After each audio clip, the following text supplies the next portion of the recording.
ആകാശവാണി.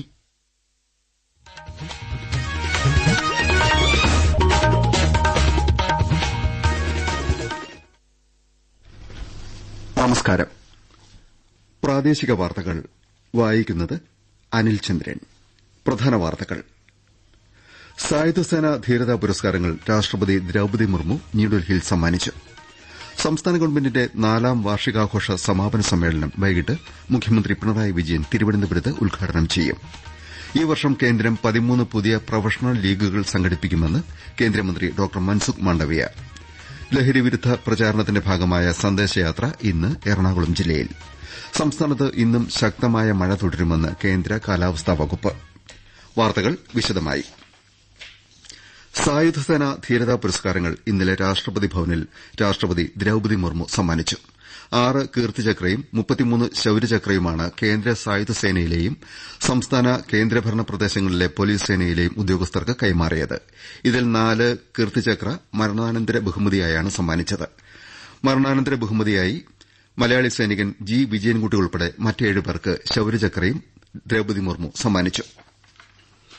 സംസ്ഥാന ഗവൺമെന്റിന്റെ 4ാം വാർഷികാഘോഷ സമാപന സമ്മേളനം മുഖ്യമന്ത്രി പിണറായി വിജയൻ വൈകിട്ട് തിരുവനന്തപുരം പുത്തരിക്കണ്ടം മൈതാനിയിൽ ഉദ്ഘാടനം ചെയ്യും.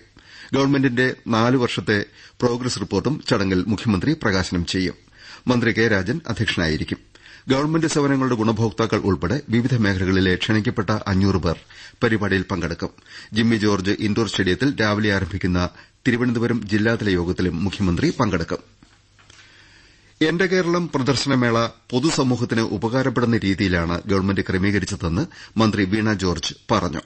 ജനങ്ങൾക്ക് ഗവൺമെന്റ് സംവിധാനങ്ങളോട് ലഭിക്കുന്ന ആനുകൂല്യങ്ങളും സേവനങ്ങളും സംബന്ധിച്ച കൃത്യമായ അറിവ് മേളയിൽ ലഭ്യമാക്കിയിരുന്നുവെന്ന് മന്ത്രി പറഞ്ഞു. പത്തനംതിട്ടയിലെ എന്റെ കേരളം പ്രദർശന വിപണന കലാമേളയുടെ സമാപന സമ്മേളനം ഉദ്ഘാടനം ചെയ്യുകയായിരുന്നു മന്ത്രി. എന്റെ കേരളം പ്രദർശന വിപണന മേളയിലെ മാധ്യമ അവാർഡുകളും മന്ത്രി വിതരണം ചെയ്തു. ശ്രാവ്യ മാധ്യമ വിഭാഗത്തിൽ ആകാശവാണിക്കാണ് പുരസ്കാരം. കേരളത്തിലെ ദേശീയപാതയിലെ തകർച്ചയിൽ കടുത്ത നടപടി വേണമെന്ന് കേന്ദ്രമന്ത്രി നിതിൻ ഗഡ്കരിയോട് ആവശ്യപ്പെട്ടതായി ബിജെപി സംസ്ഥാന പ്രസിഡന്റ് രാജീവ് ചന്ദ്രശേഖർ അറിയിച്ചു. വിഷയത്തിൽ പരിഹാര നടപടികൾ വേഗത്തിലാക്കണമെന്നും കേന്ദ്രത്തോട് ആവശ്യപ്പെട്ടിട്ടുണ്ട്. നിർമ്മാണ ജോലികൾ ഉടൻ പുനരാരംഭിക്കുമെന്ന് കേന്ദ്രം അറിയിച്ചതായി സംസ്ഥാന പ്രസിഡന്റ് പറഞ്ഞു. ദേശീയപാത 66ൽ പലയിടത്തും വിള്ളൽ രൂപപ്പെട്ട സാഹചര്യം കേന്ദ്രമന്ത്രി നിതിൻ ഗഡ്കരിയുടെ ശ്രദ്ധയിൽപ്പെടുത്തിയതായി എം കെ രാഘവൻ എംപിയും അറിയിച്ചു.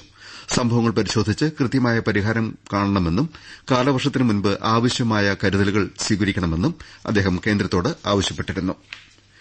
ദേശീയപാത നിർമ്മാണത്തിലെ അശാസ്ത്രീയ സമീപനമാണ് കൂരിയാട്ടെ റോഡ് തകർച്ചയ്ക്ക് കാരണമായതെന്ന് ഷാഫി പറമ്പിൽ എംപി കുറ്റപ്പെടുത്തി. പലവട്ടം ജനപ്രതിനിധികൾ ഇടപെട്ടിട്ടും ബന്ധപ്പെട്ടവർ നടപടിയെടുക്കാൻ തയ്യാറായില്ലെന്ന് അദ്ദേഹം പറഞ്ഞു. പ്രശ്നബാധിത പ്രദേശങ്ങൾ സന്ദർശിച്ച ഷാഫി പറമ്പിൽ ജനങ്ങളുമായി സംസാരിക്കുകയും സ്ഥിതി വിലയിരുത്തുകയും ചെയ്തു. ഓപ്പറേഷൻ സിന്ദൂറിന്റെ വിജയം ആഘോഷിക്കുമ്പോൾ ഇന്ത്യൻ സൈനികരുടെ ധീരതയെ അഭിവാദ്യം ചെയ്യുന്ന ആകാശവാണി പരമ്പരയിൽ ഇന്ന് പരംവീർ ചക്ര ജേതാവ് ഫ്ളൈയിംഗ് ഓഫീസർ നിർമ്മൽജിത് സിംഗ് സഖോണിനെ അനുസ്മരിക്കുന്നു.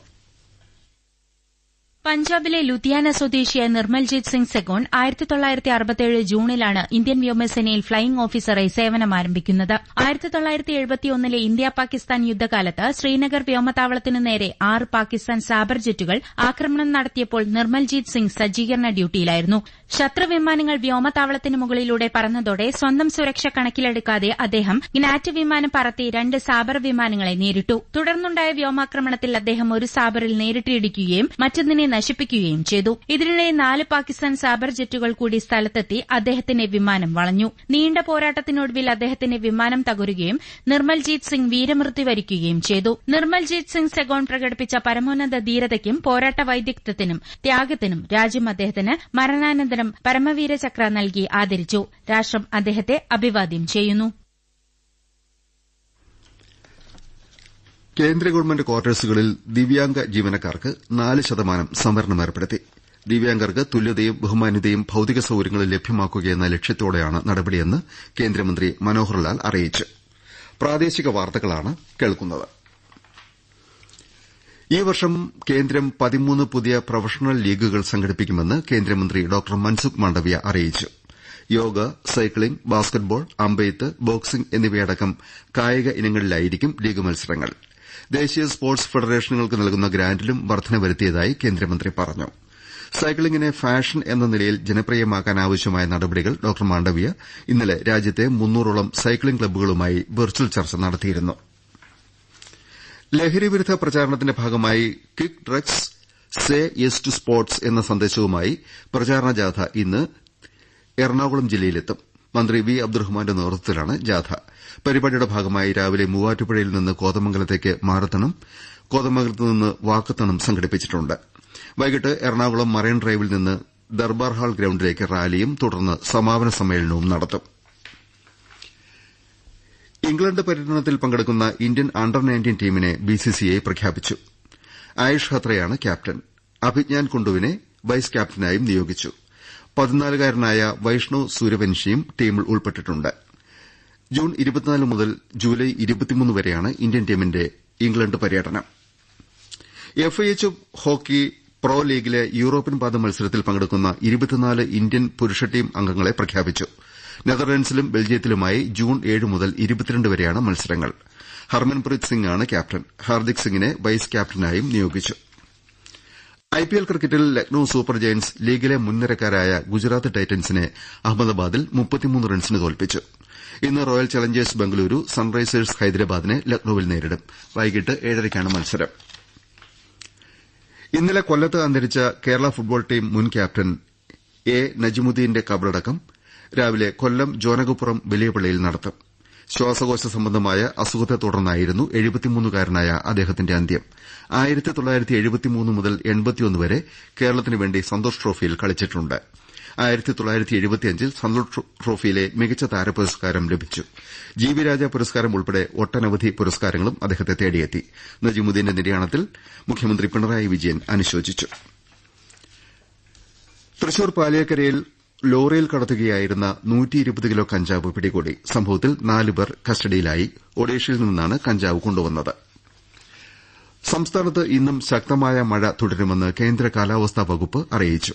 തിരുവനന്തപുരം, കൊല്ലം ഒഴികെ 12 ജില്ലകളിൽ ഇന്ന് മഞ്ഞ ജാഗ്രതയാണ്. കണ്ണൂർ, കാസർകോട് ജില്ലകളിൽ നാളെ ഓറഞ്ച് ജാഗ്രതയും നൽകി. അടുത്ത 2 ദിവസത്തിനകം സംസ്ഥാനത്ത് കാലവർഷം എത്തുമെന്നും കേന്ദ്ര കാലാവസ്ഥാ വകുപ്പ് അറിയിച്ചു. അറബിക്കടലിലെയും ബംഗാൾ ഉൾക്കടലിലെയും ന്യൂനമർദ്ദത്തിന്റെ സ്വാധീനത്താൽ സംസ്ഥാനത്ത് വരും ദിവസങ്ങളിൽ വ്യാപകമായ മഴ തുടരും. കേരള, കർണാടക, ലക്ഷദ്വീപ് തീരങ്ങളിൽ തിങ്കളാഴ്ച വരെ മീൻപിടുത്തത്തിന് വിലക്കേർപ്പെടുത്തി. കാഞ്ഞങ്ങാട് മടിയനിൽ പള്ളിക്കുളത്തിൽ കുളിക്കാനിറങ്ങിയ 2 കുട്ടികൾ മുങ്ങിമരിച്ചു. 9ഉം 11ഉം പ്രായക്കാരായ അഫാസ്, അൻവർ എന്നീ കുട്ടികളാണ് അപകടത്തിൽപ്പെട്ടത്. മറ്റൊരു കുട്ടിയെ മംഗളൂരുവിലെ സ്വകാര്യ ആശുപത്രിയിൽ പ്രവേശിപ്പിച്ചു. കഴിഞ്ഞ ദിവസത്തെ ശക്തമായ മഴയിൽ കുളത്തിൽ വെള്ളം ഉയർന്നതാണ് അപകടത്തിന്റെ വ്യാപ്തി വർദ്ധിപ്പിച്ചത്. പ്ലസ് 2 പരീക്ഷയിൽ കാസർകോട് ജില്ല 71.09% വിജയം നേടി. 932 കുട്ടികൾക്ക് മുഴുവൻ വിഷയങ്ങളിലും എ+ ലഭിച്ചു. ഇന്ത്യൻ സൈന്യത്തിനെതിരെ ദേശവിരുദ്ധ പരാമർശം നടത്തിയ കേസിൽ ഒരാൾ അറസ്റ്റിലായി. മലപ്പുറം സ്വദേശിയായ മുഹമ്മദ് നസീമിനെയാണ് ഇടുക്കി പോലീസ് അറസ്റ്റ് ചെയ്തത്. ഇൻസ്റ്റാഗ്രാമിലൂടെയാണ് ഇയാൾ ദേശവിരുദ്ധ പരാമർശം നടത്തിയത്. സ്ത്രീ പുരുഷ സൌഹൃദങ്ങളെ സമൂഹം നോക്കിക്കാണുന്ന രീതിയിൽ മാറ്റം ആവശ്യമാണെന്ന് സംസ്ഥാന വനിതാ കമ്മീഷൻ അംഗം പി കുഞ്ഞായിഷ പറഞ്ഞു. പ്രായപൂർത്തിയായ 2 പേർക്കിടയിലെ സൌഹൃദത്തെ തെറ്റായി വ്യാഖ്യാനിക്കുന്ന പ്രവണത സ്ത്രീകൾക്കെതിരായ അതിക്രമമായി മാത്രമേ കാണാൻ കഴിയൂവെന്ന് അവർ കാസർകോട്ട് അഭിപ്രായപ്പെട്ടു. കളക്ടറേറ്റിലെ സിറ്റിംഗിന് ശേഷം മാധ്യമങ്ങളോട് സംസാരിക്കുകയായിരുന്നു കുഞ്ഞായിഷ. കാളികാവിൽ നരഭോജി കടുവയെ പിടികൂടാൻ സുൽത്താന എസ്റ്റേറ്റിന് മുകളിലെ മദാരിക്കുണ്ടിൽ പുതിയ കൂട് സ്ഥാപിച്ചു. വനമേഖലയിൽ ദ്രുതകർമ്മസേന തെരച്ചിൽ തുടരുകയാണ്. കൂടുതൽ ഡ്രോണുകളും ക്യാമറകളും തെരച്ചിലിന് ഉപയോഗിക്കുന്നുണ്ട്. മയക്കുവെടി വിദഗ്ധൻ ഡോക്ടർ അരുൺ സക്രിയുടെ നേതൃത്വത്തിലാണ് തെരച്ചിൽ. മൂന്നാറിൽ ദേവികുളം സെൻട്രൽ ഡിവിഷനിൽ വീട്ടുമുറ്റത്തെത്തിയ പുലി വളർത്തുനായയെ പിടികൂടി. ഇതിന്റെ സിസിടിവി ദൃശ്യങ്ങൾ ലഭ്യമായിട്ടുണ്ട്. ജനകീയ കൂട്ടായ്മയിൽ കോഴിക്കോട് സിവിൽ സ്റ്റേഷൻ ആർടിഒ ഓഫീസിൽ മിനി ലൈബ്രറി ഒരുങ്ങി. 1500ഓളം പുസ്തകങ്ങളോടെയാണ് ലൈബ്രറി സജ്ജീകരിച്ചത്. എം ഡി വാസുദേവൻ നായരുടെ കുടുംബം അദ്ദേഹത്തിന്റെ പുസ്തകങ്ങളുടെ അപൂർവ ശേഖരം ലൈബ്രറിക്ക് കൈമാറി. ജില്ലാ കളക്ടർ സ്നേഹിൽകുമാർ സിംഗ് ലൈബ്രറി ഉദ്ഘാടനം ചെയ്തു. പ്രധാന വാർത്തകൾ വീണ്ടും. സായുധസേനാ ധീരതാ പുരസ്കാരങ്ങൾ രാഷ്ട്രപതി ദ്രൌപദി മുർമു ന്യൂഡൽഹിയിൽ സമ്മാനിച്ചു. സംസ്ഥാന ഗവൺമെന്റിന്റെ 4ാം വാർഷികാഘോഷ സമാപന സമ്മേളനം വൈകിട്ട് മുഖ്യമന്ത്രി പിണറായി വിജയൻ തിരുവനന്തപുരത്ത് ഉദ്ഘാടനം ചെയ്യും. ഈ വർഷം കേന്ദ്രം 13 പുതിയ പ്രൊഫഷണൽ ലീഗുകൾ സംഘടിപ്പിക്കുമെന്ന് കേന്ദ്രമന്ത്രി ഡോക്ടർ മൻസുഖ് മാണ്ഡവ്യ. ലഹരിവിരുദ്ധ പ്രചാരണത്തിന്റെ ഭാഗമായ സന്ദേശയാത്ര ഇന്ന് എറണാകുളം ജില്ലയിൽ. സംസ്ഥാനത്ത് ഇന്നും ശക്തമായ മഴ തുടരുമെന്ന് കേന്ദ്ര കാലാവസ്ഥാ വകുപ്പ്.